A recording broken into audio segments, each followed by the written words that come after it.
Taking a short respite in this marshy area. We're experiencing some high tide stuff. It's pretty bad.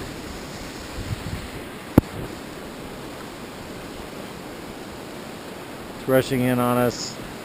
I'm not sure it's gotten as high as it's going to, but it's almost impossible to paddle.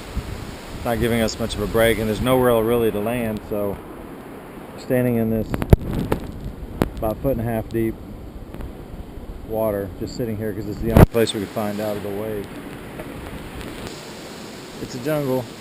Jeff's got his, but everything's okay because Jeff's got his camera ready in case we see anaconda.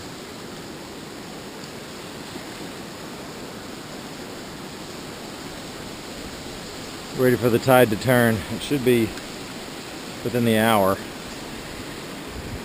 and hopefully the world will be a better place by then.